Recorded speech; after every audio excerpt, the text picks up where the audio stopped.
Oi, amigos, tudo bem com vocês? Hoje a gente está aqui na IESA com um assunto super importante, que vocês têm muitas dúvidas e a minha convidada é muito especial. Eu estou aqui para conversar com a Raquel, que é despachante e cuida só de venda de veículos PCD. Então ela sabe tudo, vai tirar todas as dúvidas da gente. E eu já peço que vocês sigam ela no Instagram, que é o Acesso Livre PCD. Vou deixar aqui o arroba para vocês já entrarem depois que terminar o nosso bate-papo para seguirem ela. Raquel, muito obrigada por tu estar aqui comigo para a gente conversar sobre esse assunto que não é uma, são 1000 dúvidas. É isso aí. Marta, obrigada pelo convite. A nossa conversa hoje, eu tenho certeza que a gente vai esclarecer muitas dúvidas de quem está buscando o direito à isenção. Com certeza, porque o que eu mais ouço, Raquel, assim, ó, pessoas que sequer buscam o seu direito, sequer vão a uma concessionária, porque tem esse estigma que é muito difícil, que não é para todos. E não, o nosso objetivo, o objetivo do Amoris Fati é esse, que todos tenham acesso aos seus direitos, porque é um direito e nós temos que usar de vez em quando. Sabe que eu ouço pessoas dizendo, não, mas eu não vou utilizar, porque pode ser que alguém precise mais. Esse direito dos PCDs, ele não está vinculado com poder aquisitivo, com nada disso. Então, é um direito que nós temos e temos que exercer, porque senão a gente nunca vai ser o PCD, ele não... Real inclusão Isso aí. é essa. É o PCD se colocar no seu lugar de direito, de ser, de comprar seu carro, até para mapeamento de dados. Porque se a gente compra um carro normal, nós nunca vamos estar nas estatísticas do número de PCDs que utilizam esse direito, né? Sim. Mas assim, para organizar melhor, eu até trouxe, olhem aqui como hoje eu estou organizada. Hoje o bate-papo ele é um pouco mais formal, porque são tantas dúvidas que eu trouxe as perguntas de vocês que vocês fizeram. Então, vamos começar, Raquel? Vamos começar. Vamos lá. Olha a primeira pergunta que me passaram. Quem tem direito à isenção para PCD? Então, assim, ó, Marta, vamos falar sobre o que está na lei da isenção para PCD, tá? Embora, quando a gente hoje procura na internet, né, direito à isenção e aparece uma lista enorme de doenças, a gente precisa saber que essas doenças não necessariamente elas te garantem o direito à isenção, tá? Essa lista ela é divulgada para que cheguem mais pessoas, para que as pessoas busquem a informação para ver se realmente, então, elas vão ter direito de fato. Se a gente Só te interromper para confessar, eu entrei no Google e coloquei a pergunta no Google e é exatamente isso que tu falou. Tu coloca quem tem direito à isenção e aí vem realmente uma lista bem grande de doenças e aí as pessoas ficam mais confusas ainda. Então a gente começa assim, ó, pelas 5 possibilidades que tem na lei hoje, tá? Que é a deficiência física, a deficiência visual, a deficiência auditiva, a deficiência mental e o autismo, tá? Perfeito. Então, essas 5 são as possibilidades. O que a gente faz? A gente avalia a doença e vê aonde tu enquadra a doença dentro dessas 5 possibilidades. É isso a primeira avaliação que a gente faz para ver quem vai se enquadrar dentro das regras da lei. Olha que interessante, eu não sabia, conheço a lei, mas nunca pensei assim que tu pode categorizar nessas 5 que fica bem mais fácil de tu te enquadrar. Então eu já vou fazer uma pergunta fora do script para a gente ter um exemplo e as pessoas entenderem melhor. Que é uma dúvida bem comum.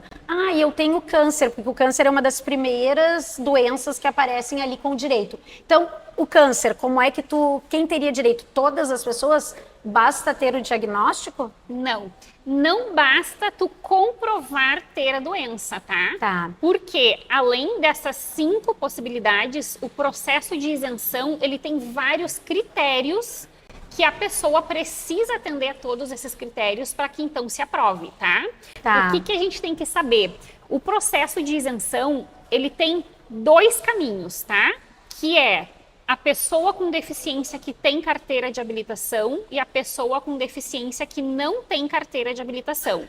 Quando tu me diz assim, ó, tem um familiar com câncer, quero saber se tem direito, eu preciso saber se a pessoa tem carteira ou não tem, para eu te dizer qual dos critérios tu tem que seguir para a gente fazer essa avaliação. Então, quando a pessoa tem carteira de habilitação, o processo para essa pessoa só vai acontecer se o câncer deixou sequelas físicas, motoras, aonde, passando por uma avaliação, fique comprovado que a pessoa ficou com dificuldade para dirigir um carro comum. Aí, em muitos casos, tem as adaptações, que tem empresas, inclusive aqui em Porto Alegre, que fazem as adaptações. Exato. Então, a pessoa com câncer, ela tem, então, ela ficou com essa sequela e aí ela pode fazer uma adaptação do veículo e ela ser o motorista. E não somente uma adaptação externa, tá? Pode ser essa pessoa avaliada pelo Detran, e o Detran determinar que essa pessoa precisa de um câmbio automático só. Perfeito. E aí o carro já vem com um câmbio automático. Sim, tu não precisa de uma adaptação externa, tu precisa de um equipamento obrigatório. Então, todos os casos do beneficiário que tem carteira de habilitação, a carteira obrigatoriamente precisa ter algum equipamento registrado ali. Um câmbio automático, uma direção hidráulica, uma adaptação externa. Tem que ter um equipamento na carteira. O que a gente precisa saber? CNH comum não aprova pedido de isenção no processo administrativo. Perfeito, tá? Isso é bem então, importante de nós falarmos. Qualquer doença, hérnia de disco, câncer de mama, qualquer patologia, quando o beneficiário tem carteira, precisa ter a carteira com obrigatoriedade de equipamento. Sim, e isso é bem importante da gente falar, e nós vamos ter um outro bate-papo com a doutora Daniela, que é a nossa advogada do Instituto, porque são casos bem específicos, e então pode até acontecer de uma pessoa ter recém feito a renovação, e ela só vai ter que renovar daqui a muitos anos, mas ela tem essa questão, então ela tem conseguido algumas decisões judiciais, mas aí, claro, não é via administrativa, que via administrativa a pessoa já tem que ter a restrição na carteira para fazer o pedido da isenção. E agora nos explica, então, como é que seria no caso de não ser o condutor, que muitas pessoas têm essa dúvida. O não condutor, existe um laudo médico específico da Receita Federal, tá? Que eu forneço esse formulário da Receita, tá?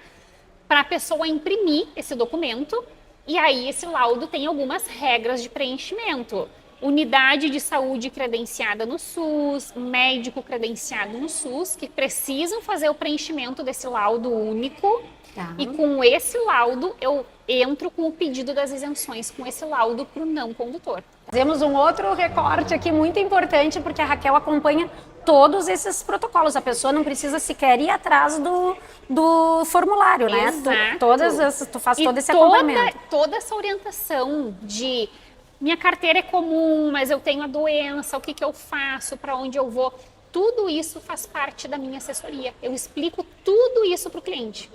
Ah, Raquel, eu não tenho carteira, mas tenho a doença. Eu forneço o formulário do laudo, a gente ajuda com o preenchimento desse laudo, né?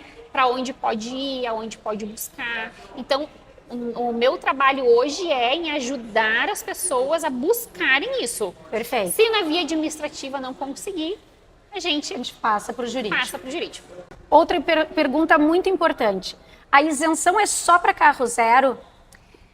A isenção de IPI e ICMS é só para carro zero, tá? Que é o desconto no valor do veículo. Do valor de fábrica, por isso que tem que ser zero. Lá do valor de fábrica tem o desconto, então, de... IPI e ICMS. Perfeito. Só carro zero. Perfeito. A isenção de IPVA, ela pode ser tanto para carro zero como para carro seminovo. Isso é importante. Só o que a gente precisa cuidar? A isenção de IPVA, o veículo é sempre no nome do beneficiário, que é a pessoa que tem a deficiência. Não importa se é uma criança de 1 ano ou é um idoso de 90 anos. O carro tem que estar no nome do beneficiário, não pode estar no nome do representante. Isso é a parte que eu entendo e eu sempre falo com vocês, que é o caso do Felipe, né? O Felipe, claro, agora ele é maior de idade, mas igual ele não tem condições de dirigir, mas o Felipe bem pequeno, nós fizemos a compra do nosso primeiro veículo, né? Então ele não é condutor e sempre o carro esteve no nome dele. Isso aí. E eu sempre explico isso porque tem muita dúvida, até pela questão do comprovante de renda, né? E aí também as pessoas ficam preocupadas, mas como é que um bebê vai ter 1 aninho, vai ter um carro no nome dele? E quando é só um carro, não precisa declarar imposto de renda, então não não tem nada complexo, né? Exatamente. Então é bem importante que a gente desmistifique essa questão de achar que é um procedimento complexo. Então o Felipe tem o carro no nome dele, então desde bebê já era um rico proprietário de veículo e é super tranquilo isso e não pagamos IPVA. Esses direitos eu acho interessante que a gente fale porque eu acho que o IPVA, só a economia do IPVA já é enorme. E são valores que a gente pode aplicar mesmo tendo condições financeiras. A gente sabe que o tratamento e tudo é mais caro. Então, é um valor que a gente pode reverter em saúde, em lazer, em outros momentos para esse PCD. Nós vamos continuar aqui na nossa lista, tá? A gente já conversou um pouquinho sobre isso, mas vamos reforçar bem. Precisa, então, ter a CNH para o direito à isenção? Não. Isso é uma dúvida muito recorrente, né? Porque as pessoas acham que só vão, por exemplo, só vou ter direito à isenção de IPVA se o carro for no nome do condutor, né? Da pessoa que tem carteira. E não. O direito à isenção do IPVA, ela é para condutores e não condutores, independente da idade. Se o carro estiver no nome de uma criança e ele tem o laudo certinho, tudo, né, dentro dos critérios, esse carro vai ficar isento do IPVA para essa criança. Sim, e agora eu vou compartilhar aqui com vocês uma coisa muito feia, mas eu tomei uma multa e claro, o carro está no nome do Felipe, então a multa veio para ele e aí a gente teve algum problema que eu não recebi a cartinha, né? Porque o que tu tem que fazer quando então recebe a multa? Porque eu recebi uma multa dupla, porque isso é muito importante. A primeira vez que aconteceu, que foi essa que eu perdi, eu chorei e tive que pagar. Porque a gente não recebeu, eu não recebi por falha minha ou da portaria, e aí a multa é dupla. Primeiro, pelo que eu cometi de ilegalidade, e segundo, porque apareceu que um menor de idade estava dirigindo. Porque o proprietário, né? O proprietário, geralmente a multa vem porque o proprietário não tem CNH. Isso, não era porque era menor de idade, é porque não tinha CNH. Gente, essa foi R$800, eu não sei qual é o valor exato hoje, mas assim, eu fiquei marcada pro resto da vida, porque eu tive que pagar. Então a única coisa que tem que ter cuidado bem é isso, porque quando o PCD não é o condutor, né? Então a gente tem que cuidar isso para sempre fazer indicar quem era o motorista para transferir os pontos. Todas as multas que vierem no nome, que vier para um veículo que está no nome de uma pessoa que não tem CNH, precisa fazer a apresentação do condutor. Tá. E hoje tem até o sistema Se Faz pelo Gov, tu pode cadastrar um condutor com CNH para que as multas venham automático? Olha, eu não tenho ainda. Tu faz o protocolo e já deixa ali automático. Vou fazer. Terminando aqui o programa, se tu está me assistindo e tu tem um caso igual, já vamos entrar no sistema e já vamos fazer. Deixa o condutor identificado. Ah, que legal, que legal. Isso viu como as coisas vão avançando? O digital é maravilhoso por causa disso, facilita muito, muito, muito, muito. Sim. Deixa eu voltar aqui que eu quero ainda sobre esse assunto, tá? Que como no meu caso só sou eu que dirijo, eu não tenho essa dúvida, mas muitas pessoas têm. Quem pode dirigir esse veículo? Quantas pessoas tu pode indicar como condutor? Isso é importante. Sim, e tem mais uma observação que eu vou fazer nesse processo. O formulário da Receita, ele tem um espaço para tu indicar até 3 pessoas, tá? Como condutor. Sim, que é isso que eu digo. Eu me lembro que quando eu fiz o meu, eu coloquei o meu nome e o do meu pai, que não é daqui de Porto Alegre, vocês sabem, mas quando ele vem nos visitar, ele dirige para mim. Sim, mas o que as pessoas confundem, tá? Quando tu faz a apresentação do condutor para a Receita, para fins de aprovação da isenção, tá? Tu preenche o formulário ali, as pessoas confundem, futuramente recebe uma multa e vai dizer, mas tu colocou o meu nome como condutor, como é que essa multa veio? Detran não tem acesso ao processo da isenção, tá? E muita gente não sabe disso. Detran não tem acesso ao processo interno de pedido de isenção. Então, o Detran não tem acesso ao formulário dos condutores autorizados. São coisas separadas. Receita Federal é uma coisa, Receita Estadual é outra e Detran é outra. Então, mesmo que tu tenha identificado o condutor ali para aprovar a isenção, quando o carro for multado e estiver no nome de uma pessoa que não tem CNH, tu precisa fazer a identificação desse condutor. Tá. Porque essa identificação de condutores, que tu pode fazer até 3 pessoas, ele é só para fins de aprovar a isenção no nome de uma pessoa que não tem CNH. Eu adorei, porque o programa é para tirar as dúvidas de vocês, mas as minhas também, porque olhem bem isso, olhem, eu não sabia, mas eu achei que o Detran poderia ter acesso a essa informação, e eu indiquei, acabei de dizer para vocês que eu indiquei o meu pai e o meu nome. E agora o Felipe está na faculdade, né? E ele tem um amigo, um vizinho nosso, que busca ele na faculdade, que o Felipe contratou para buscar ele na faculdade no carro dele, que o nosso tem a rampa, então tem que ser o nosso veículo, né? E eu sempre fiquei meio assim, se acontece, não vai acontecer nada, né? Mas eu sempre fiquei assim, o nome do André, que é o motorista, não tá lá na nossa, então, ufa! Então agora vocês podem ficar tranquilos, e eu também, então não impede de outra pessoa dirigir o veículo. Amei essa informação, nem eu sabia. E olha, isso que eu digo para vocês sempre, gente, a gente tem que estar sempre se atualizando. O Felipe vai fazer 20 anos e eu acredito que saiba bastante sobre o tema. A gente sempre tem que estar se atualizando, é muito detalhe. Sim, e são muitas, parece que criam barreiras para que as pessoas fiquem com receio da compra. Ah, não, isso e eu digo certeza. Não. Vamos esclarecer, vamos tranquilizar as pessoas e explicar como realmente é o processo.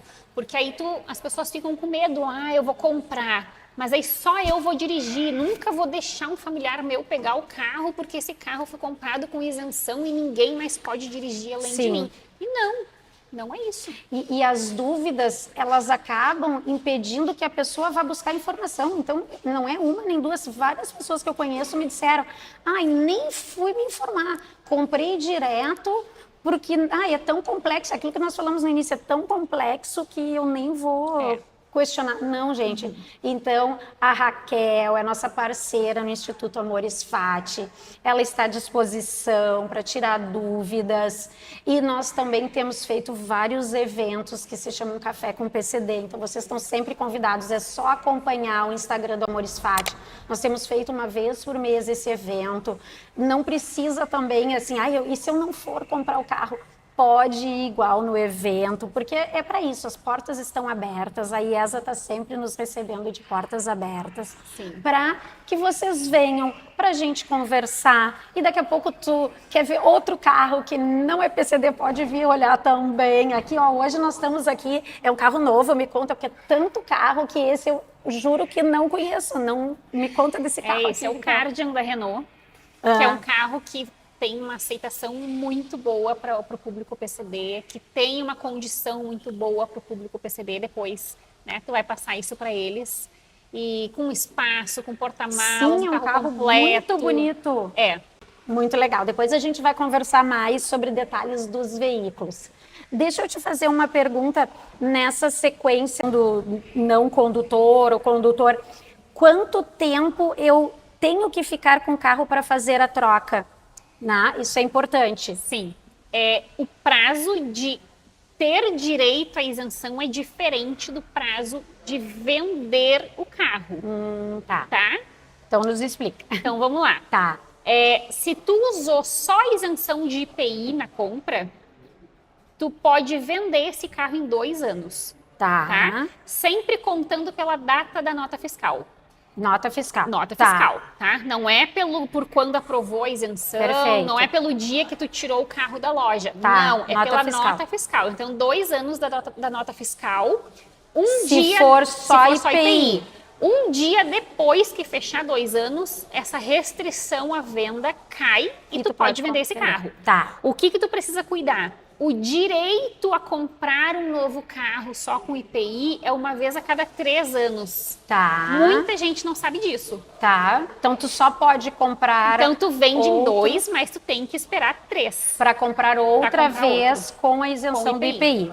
Tá. Agora, quando tu usa IPI e ICMS na compra, tu precisa ficar 4 anos com o carro. 4 anos, tá. Porque isso é uma regra do ICMS. O ICMS limita esses 4 anos. Tu precisa ficar 4 anos. A regra é a mesma, um dia depois também cai pela a restrição, nota, vende. Tu podes vender e aí tu podes adquirir outro. Com a isenção total, IPI e ICMS. Tá. Como no meu caso, eu utilizei todos os benefícios, eu acho importante tu nos contar, até para eu também saber, por que tem essa separação? Quando é que eu... Até porque na época que eu comprei o veículo do Felipe, não tinha essa questão dos tetos diferentes. Era um teto único, então não tinha essa distinção. Mas por que eu só vou usar a isenção do IPI ou do ICMS? Como é que estão essa questão dos tetos? E se é por isso que tu opta por comprar com todos ou só com um? Sim. Hoje existem 3 tetos, tá? Então, nós temos o teto do IPI, que são R$200 mil.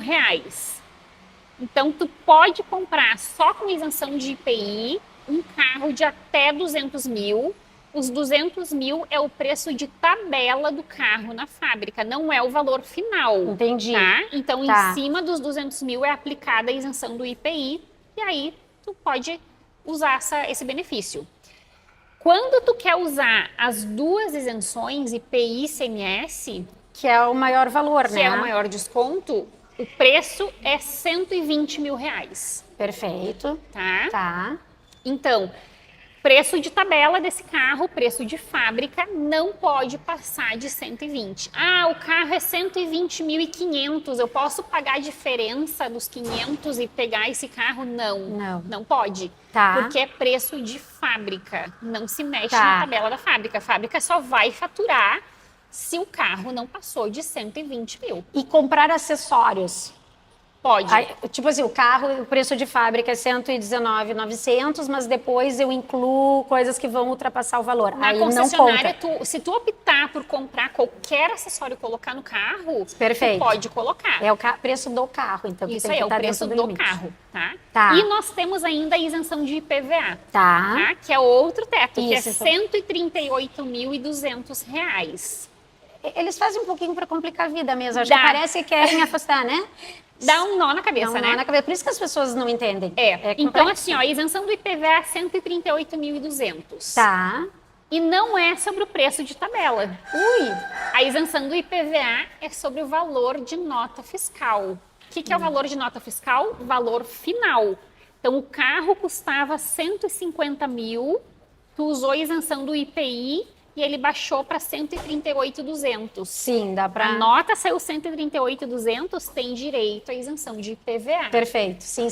Aí para o IPVA, já o valor abate os descontos do ICMS. Do valor final, perfeito. Não, agora a gente vai colocar bem claro também. Vou colocar um card aqui, as informações aqui embaixo, para ficar bem... Eu acho que com isso a gente consegue tirar muitas dúvidas, o pessoal vai conseguir entender bem direitinho. E tem mais uma informação importante que também as pessoas não sabem.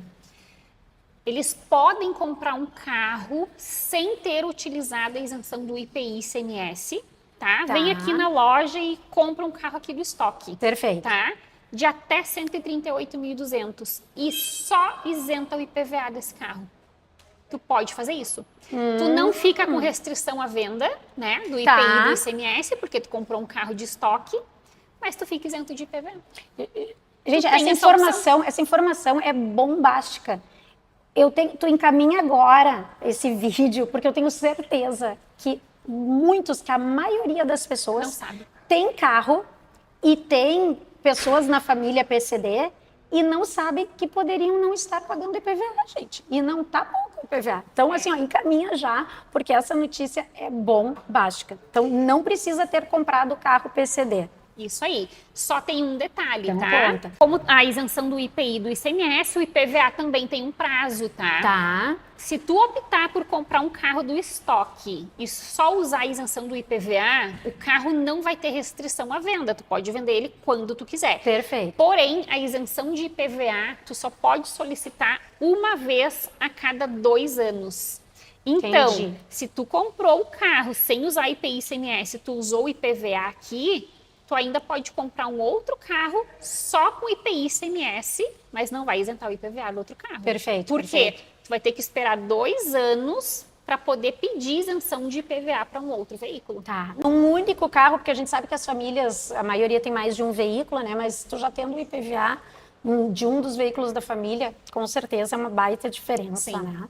Então, próxima pergunta, muito importante, a questão da renda, porque a grande maioria das pessoas confundem essa questão dos direitos dos PCDs com poder aquisitivo. Então, se uma família tem uma renda bem alta, né? Ela pode comprar mesmo assim ou ela é limitada, como alguns outros direitos, até X salários? Como é que fica essa questão? Isso é uma dúvida também muito comum, né? As pessoas às vezes chamam querendo saber da isenção. Ah, mas a minha renda é alta, tá, Raquel? Isso não vai dar problema? Não, pelo contrário. Para a gente conseguir aprovar um processo de isenção completo de IPI e ICMS, obrigatoriamente precisa se comprovar a capacidade financeira.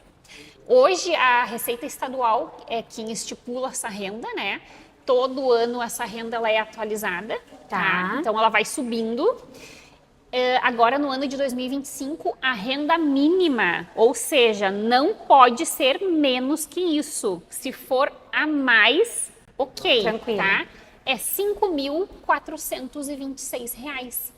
Tá. Essa é a renda que pra precisa poder adquirir para aprovar a isenção de Pode ICMS. ser renda da família, no caso do casal, né? A renda ela pode ser o pai familiar. e a mãe vão comprar no nome do filho. Isso. Né? Se o beneficiário, que é a pessoa que tem a deficiência, não tiver essa renda, pode complementar com renda de parente de primeiro grau do beneficiário. Muito importante pai, mãe, isso. filhos, irmãos. Isso também é uma questão mais simples, mas que também as pessoas têm dúvida, né? Porque o filho, então, é PCD, como é que faz para comprovar essa renda? Então, é a Renda familiar. Renda familiar. Isso é uma questão de política no Brasil. Isso é muito importante da gente falar, porque nós temos essa, assim, uma impressão que toda vez que tu utiliza uma isenção de imposto, a gente está lesando alguém, né? Então, eu estou tirando dinheiro de um outro setor, então a pessoa se sente até culpada, Exato. né? Mas eu tenho uma renda tão alta. Não, gente, senão o governo é o maior interessado na questão de receber impostos. Se fosse assim, se nós estivéssemos na isenção dos veículos PCD, tirando direito de algum outro setor, eles teriam limitado a renda. Exato. Porque é óbvio que eles sabem que várias pessoas que têm contra-cheques de 20, 30, 40, até 50 mil utilizam do direito. Então, bem tranquilo, nós podemos dormir tranquilos, nós não estamos lesando ninguém, nós não está estamos fazendo nada de errado. Nada. Tudo dentro dos conformes, né? E foi criado, exatamente, foi o legislativo que criou esse direito. Então, foi criado dentro do governo, é intuito do governo que se utilize desse direito para se fazer aquisição de veículos, né? Raquel, tá ótimo o nosso bate-papo. Eu não sei essas perguntas que eu tinha aqui, mas que outras perguntas chegam para ti? A gente falou sobre tudo. O que tu acha importante da gente esclarecer para quem está nos assistindo? Hoje a gente tem uma grande demanda de processo para autista, né? É autista realmente. Então, eu acho importante a gente ressaltar sobre as regras desse processo. Vamos falar então da aquisição para autistas. Já que a gente vai ter uma demanda, a gente já tem uma demanda muito grande, né? E o laudo é diferente, né? Cada vez mais as pessoas procurarem, né? O que a gente precisa estar ciente? Como eu falei lá no início, o processo de isenção, ele é cheio de regras e de critérios que o beneficiário tem que se enquadrar dentro desses critérios. Então, o que eu sempre digo? O autismo, ele pode dar direito à isenção? Pode. Todo autista tem direito à isenção? Não. Não no processo administrativo ainda, tá? Por quê? Se a gente pegar o laudo lá da Receita, que é o laudo, né, para quem é o não condutor, o diagnóstico do autismo, ele tem que ter sido até os 3 anos de idade. Então, os casos que a gente tem hoje de autismo, que são diagnósticos na idade adulta, a gente não consegue enquadrar hoje. Só 3 anos mesmo? Transtorno autista, 3 anos, e autismo atípico, 5 anos de idade. Então é por isso que a doutora Daniela comentou comigo que está com vários casos no judiciário, Porque a gente sabe que, não estou falando nem do autismo em adultos, mas a gente sabe que várias famílias, o laudo não sai até os 3 anos, né? Então aí já são questões outras, mas a gente sabe assim com 4, com 5, então só via judiciário. Exato. Porque nesse laudo ele tem um questionário, tá? E o profissional, né, o médico ou psicólogo que está preenchendo, ele precisa assinalar se o diagnóstico foi nos 3 ou nos 5 anos. E se foi depois, e aí o médico não vai assinalar, né? Se o diagnóstico foi depois, a gente não consegue aprovar esse pedido de isenção. Bem importante. E outra questão que é muito importante, especialmente no autismo, porque um dos critérios é que seja assinado por um psicólogo também, fora o médico. Por exemplo, o Felipe, paralisia cerebral. Ele foi assinado por um médico e pelo chefe do local onde ele foi atendido. E o autista, além dessas 2 assinaturas, precisa de um psicólogo. Isso. E o que também implica nessa dificuldade de acesso? Porque esse serviço tem que ser do SUS, né? Então aqui a maior dúvida, então vamos deixar bem claro isso, é credenciado ao SUS. Ele não precisa ser posto de saúde, né? Então assim, fiquem bem tranquilos, a Raquel já vai nos contar mais, mas assim, ó, por exemplo, a Santa Casa, ela é credenciada ao SUS. Então tu pode usar inclusive o plano de saúde, né? Então não precisa ser consulta SUS. O Felipe fizemos no posto de saúde do IAPI, que é aqui em Porto Alegre, quem nos assiste de fora, o posto do IAPI é um posto de saúde que tem um atendimento que eu sempre elogio. O SUS funciona muito bem nessa questão, né? Ali pelo menos aonde a nossa região onde a gente mora, então foi bem tranquilo, mas a gente sabe que não é muito fácil para todas as pessoas, então vários locais têm convênio com o SUS, então a Santa Casa, por exemplo, tem todo esse atendimento para autistas, né? Isso que é o que mais tu vai nos contar sobre isso. É uma questão assim, ó, quando a gente fala que o laudo, ele pede assinatura de um médico e um psicólogo credenciados no SUS. A maioria diz assim, não, Raquel, mas eu nunca consultei no SUS. Sim, exatamente isso. Aí, aquela questão da financeira, aí mistura aquela coisa do financeiro, mas eu nunca fui no SUS, meu médico é particular. Como que eu vou pro SUS? Como é que eu começo isso? A consulta, ela não precisa ser via SUS. A gente precisa atender os critérios da lei. Local credenciado no SUS, médico e psicólogo credenciado. Agora, como que essa consulta vai acontecer? Se essa consulta é paga, se essa consulta é via convênio, tanto faz. Perfeito. O que tu tem que atender é o critério. O local é credenciado? A Santa Casa é credenciada? Sim, a Santa Casa é credenciada. Tu pagou a consulta com o neuro é credenciado? Ok, tá credenciado. Pagou a consulta com o psicólogo é credenciado, ok. Tranquilo. Os critérios. Então aqui já é até uma outra pergunta que fazem muito, que eu não tinha te feito, mas assim, não é tão demorado, né? Porque as pessoas, demora muito. Não, tu pode conseguir a consulta, conversa contigo, prepara a documentação, tu pode conseguir uma consulta em poucos dias. Em uma semana? Em uma semana. Né? E o processo da isenção é rápido. Isso, conta pra gente como é que é o processo da isenção. Porque as pessoas pensam que, eu vou fazer um processo de isenção, eu vou esperar 9 meses para liberar uma documentação. E não. Hoje um processo de IPI-CMS leva de 10 a 12 dias para liberar. Excelente, gente. Não então, dá assim, pra perder. gente, 10 a 12 dias é muito rápido. São 10, 12 dias para tu ter a autorização de compra na mão. Essa isenção, depois de aprovada, ela tem 9 meses de validade. Tu tem 9 meses para fazer a compra do carro. Ótimo. Então tu não precisa nem ter o carro bem definido no momento. Tu já pode entrar com o processo, deixar tudo pronto, 9 meses de prazo. Ai, gente, esse bate-papo tá incrível. A gente ficaria aqui o dia inteiro conversando. Mas eu acho que a gente já esclareceu muitas dúvidas e a Raquel continua à disposição, o Instituto continua à disposição, vocês podem nos chamar a qualquer momento e venham nos nossos eventos, acompanhem as nossas redes sociais, né, Raquel?